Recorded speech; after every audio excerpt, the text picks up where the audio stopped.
Can I now welcome Helen Fielding, who I think is coming to join us, and she's also going to share some of her favourite poems with us.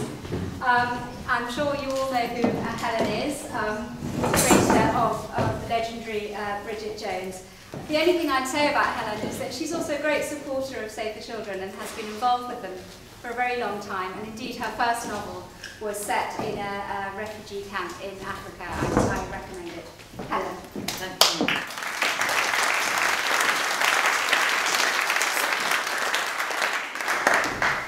Well, it's very nice to be here and celebrate this great collection of poems. And it's also very nice that so many people have come, because I always have this slight fear, if ever I'm reading, that nobody will come.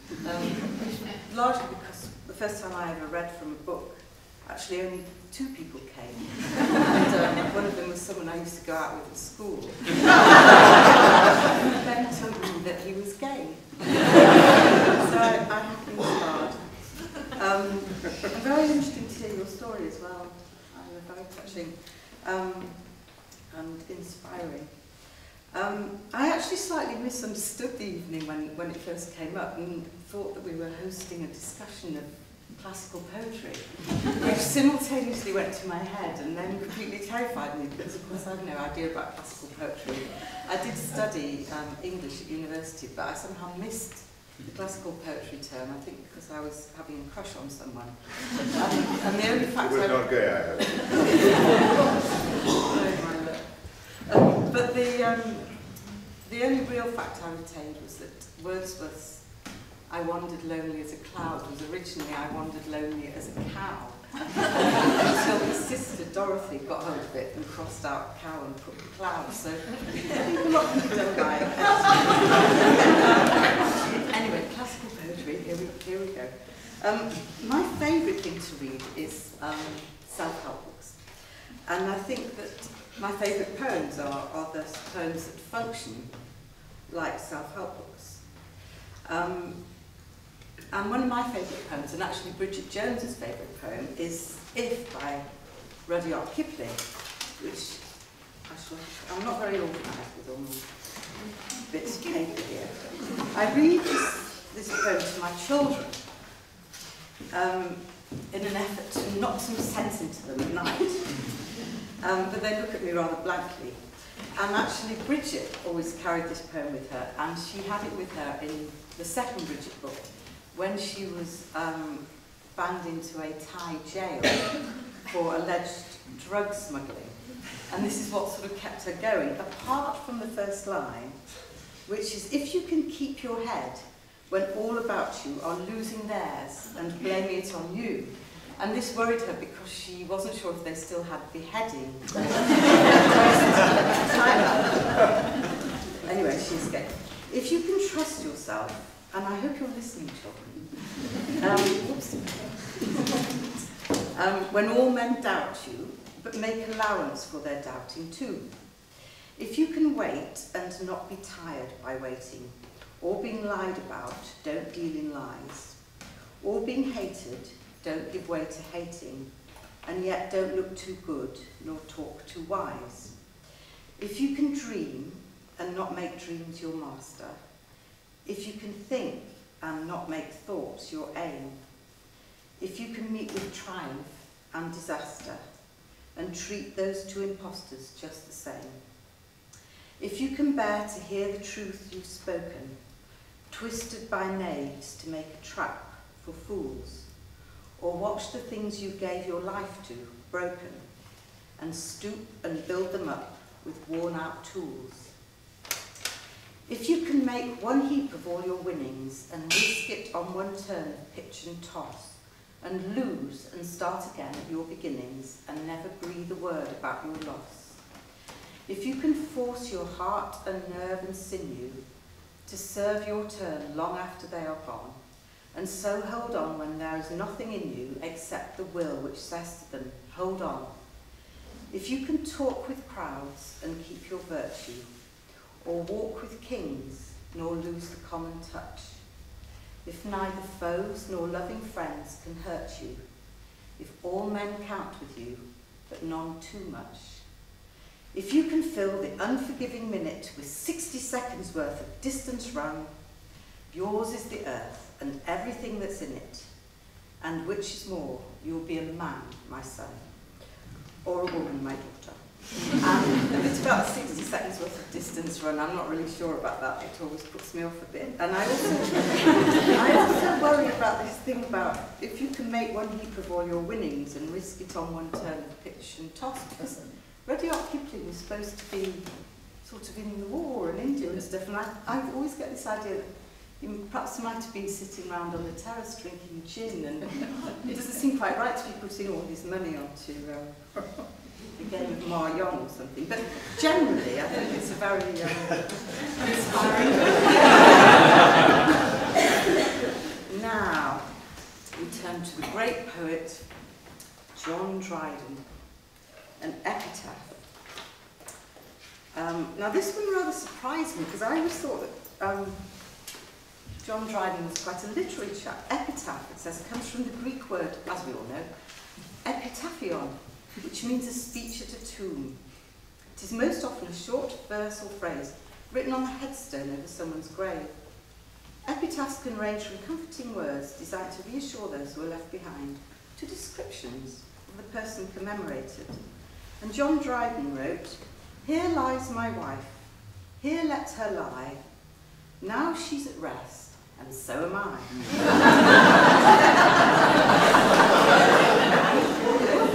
I'm a bit surprised at John Dryden, because it seems a little bit Les Dawson to me. I remember the joke he made about how when he got married he realised how annoying his wife was going to be, because she wanted to be in the wedding photos. Clement Freud had a very good epitaph, which was best before the 15th of April 2009, which was the day that he... But apparently the one he really wanted to use was, "I told you I was ill." Despite the bit the door in the house. There's another one, well, this wasn't one that Clement Freud wanted, but overdosed on Viagra, his wife took it very hard.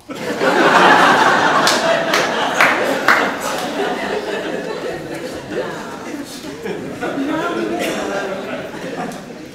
return to the serious world of the literary poem. And this is the poem called "Not Waving But Drowning" by Stevie Smith, which I've always really identified with. Not that I've ever drowned, but nobody heard him, the dead man, but still he lay moaning. I was much further out than you thought, and not waving, but drowning. Poor chap, he always loved laughing, and now he's dead. It must have been too cold for him, his heart gave way, they said. Oh, no, no, no, no, no. It was too cold always. Still the dead one lay moaning. I was much too far out all my life, and not waving, but drowning. And this poem always makes me think of when I wrote Bridget Jones, and I never thought that anyone was going to read it because it was an anonymous column in a newspaper, which I was just writing to get some money to write my first novel, which was about refugees in Africa, which nobody bought. It's a very serious book. But it was quite odd then going on a book tour all over the world and talking to all these women who said they felt like Bridget Jones. And a lot of these were very sort of high-powered, beautiful, thin, successful women. But I think a lot of people in the modern world feel that they're not waving but drowning, and there's always the feeling that people are presenting this sort of front and actually panicking that they're not quite good enough, which frankly I blame on magazines and photoshopping and all that sort of stuff. But anyway, there we are. I don't think Stevie Smith was really thinking about that in 1902 to 71. Necessarily. Right, now Sir Humphrey Davy. I wish I'd done a folder like that. I'm a bit jealous.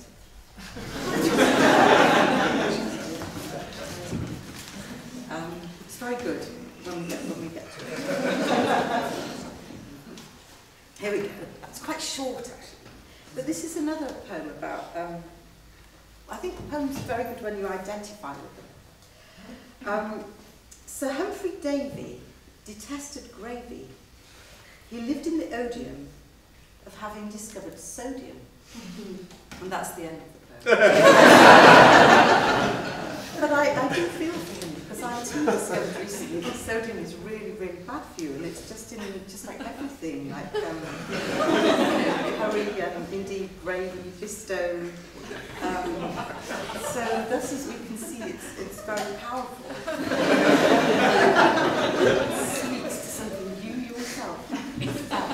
Poetry, as Wordsworth said, is emotion recollected in tranquility. And Sir Humphrey got it there. So, now this one is really good. This is another of my really favourite ones.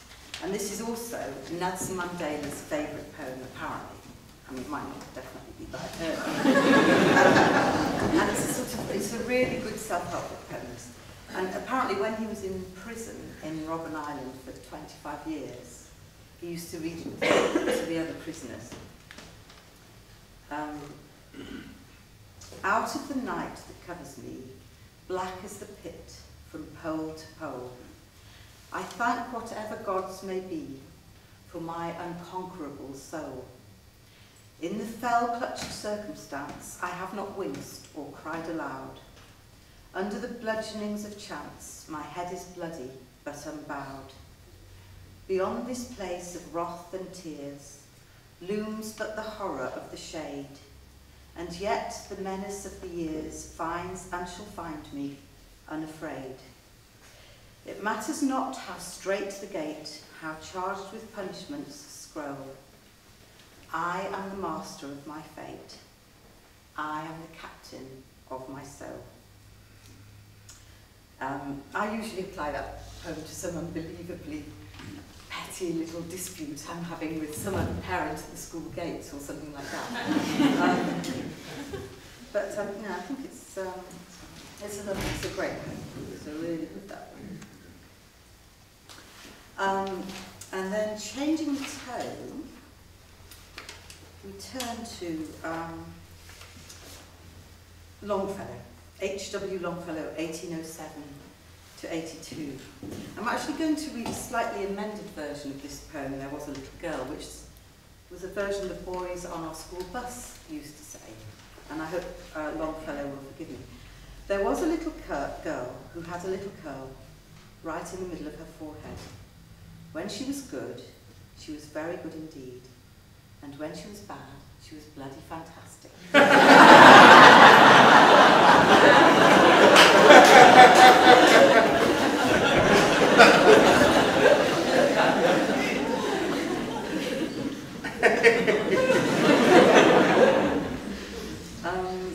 Oh, now here's another. To a Friend in Search of Royal Seclusion by Christopher Loeb, 1926 to 2011. When all else fails, try Wales.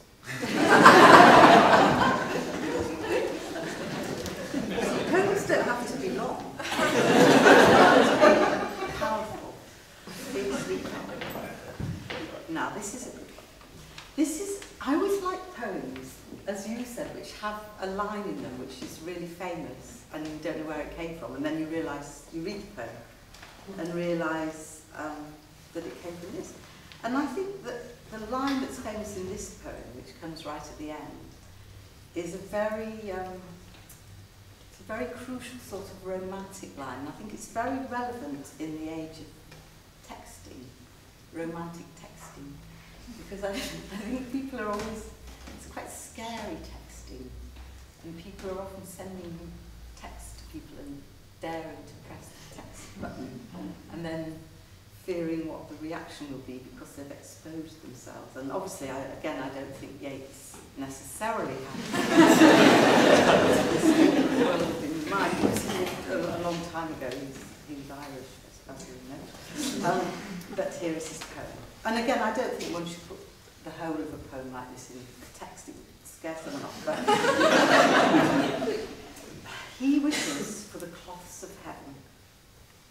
Had I the heavens embroidered cloths, enwrought with golden and silver light, the blue and the dim, and the dark cloths of night and light and the half-light. I would spread the cloths under your feet, but I, being poor, have only my dreams. I have spread my dreams under your feet. Tread softly, because you tread on my dreams. So I think we should all remember that when we write text. Especially texts from people who fancy us and we don't fancy them. Just remember the law of karma.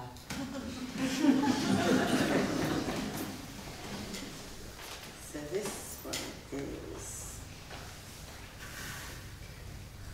Now this one is the sort of poem that raises an interesting question for debate. And it's also a topical poem. It's called Remember, Remember the 5th of November. And it's anonymous. Remember, remember the 5th of November. Gunpowder, treason and plot. I see no reason why gunpowder treason should ever be forgot. And I think this raises an interesting question because I spent quite a lot of time in America, and people in America can never understand why we celebrate the day when someone tried to blow up the Houses of Parliament and sort of reenact it in a frankly dangerous manner. But anyway, and then talking of Americans, this is the poem that I really, really want to read. The Star-Spangled Banner. How many times have we seen people singing the Star-Spangled Banner at baseball games and other big American events and realised that nobody actually knows or understands the words of this song. So now we have before us the actual thing in itself, which was written by Francis Scott Key, 1779 to 1843. Best known as the American national anthem, the Star-Spangled Banner comes from a poem called Defense of Fort McHenry, written in 1814. Francis Scott Key was a lawyer who witnessed the attack on Fort McHenry in Baltimore by the British Navy in 1812. It proved to be an American victory over the British. Oh, so that's what it's all about. And he was inspired by the sight of a flag that flew above the fort for the duration of the battle. The English composer John Stafford Smith later set the poem to music. Popular on both sides of the Atlantic, but perhaps more on one side than the other, the Star-Spangled Banner became the official flag-raising song for the US Navy in 1889 and was made the national anthem by President Hoover in 1931. The original Star-Spangled Banner flag had 13 stripes and 13 stars. Over time, as more states were added, the flag changed. The 13 stripes remain. They stand for the original colonies, but there are now 50 stars, which each represent one of the Union states. Now, how many people knew that? So here we go. Let's see if we can understand what it actually means. Shall I sing it?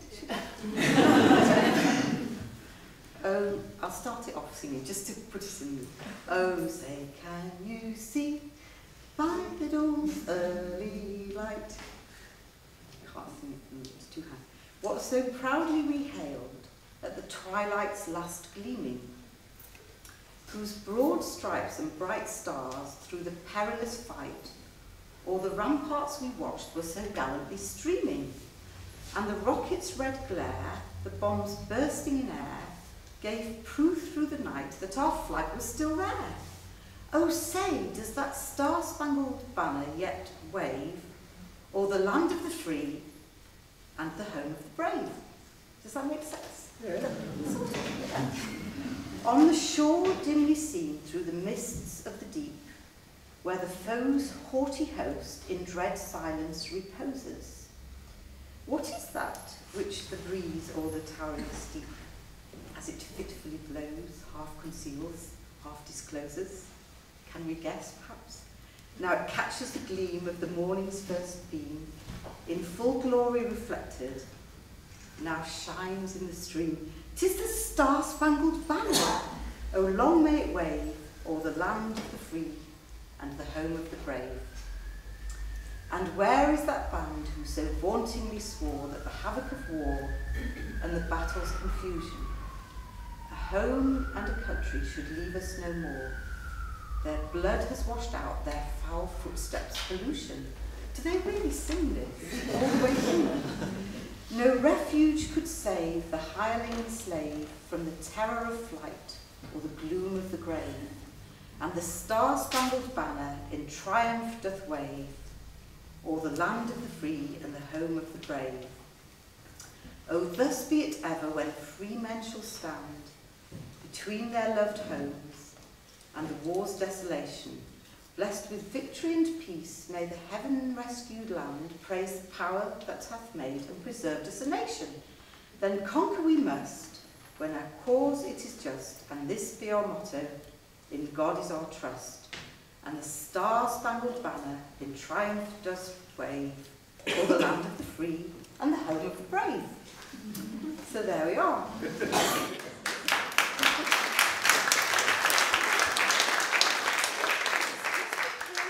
I rather hope there'd be sort of 20 verses. One of my favourite ever songs is an Australian sheep shearing song called Click Go the Shears, which actually does have 24 equally incomprehensible verses, but I won't read that out now.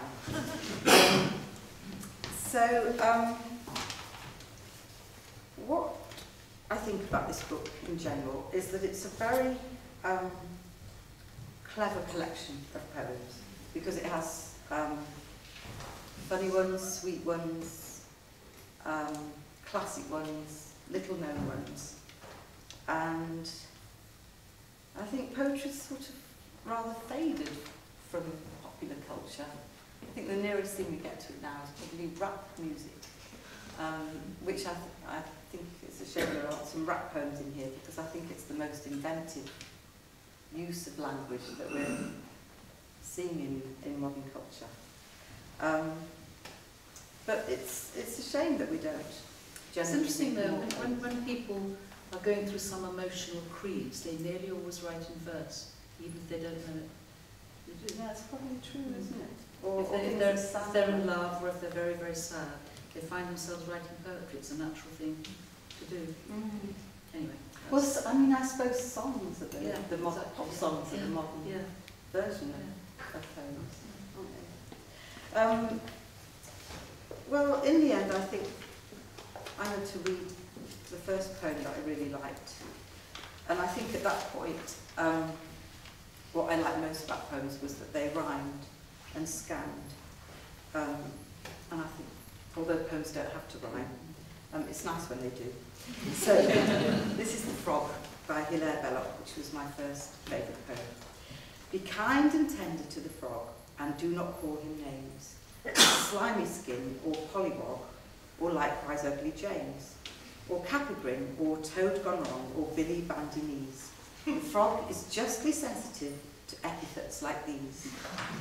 No animal will more repay a treatment kind and fair. At least so lowly people say who keep a frog, and by the way, they are extremely rare.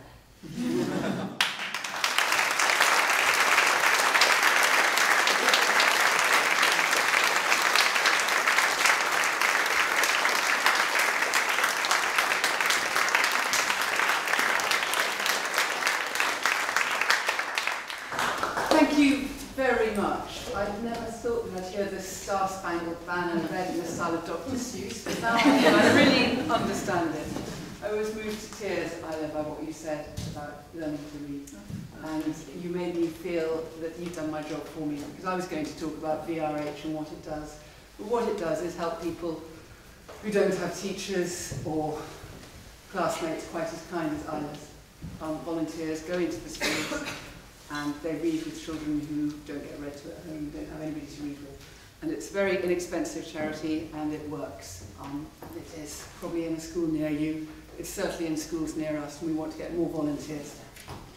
Now, I'm here to puff the festival as well. We've got another week ahead of us. If you want to come back, please go to our website and come to hear Andrew Miller, who's talking about his Cost of Winning book, Pure. He'll be here next week. And also Kate Summerscale, who'll be talking about, not The Suspicions of Mr. Witcher, but the other one. Yes, that's the one. It's one about sex and Victorians, and it's very, very good. And she'll be talking to Louisa Young, who's also a local writer. But as far as I'm concerned, this evening for me has been a revelation, and I hope it has been for everybody else.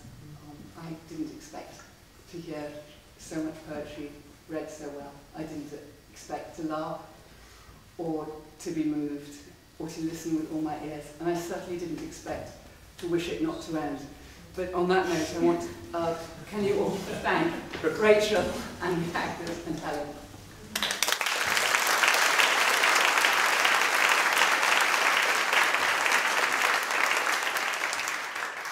Buy their books. That was a very important thing. Isla's book is for sale, and so is Rachel and Allie's, and they're here at the back of the room. My book's going, the proceeds are going to the charity. The proceeds entirely going to charity, so obviously you have to buy Isla's first. But there are only 7 copies.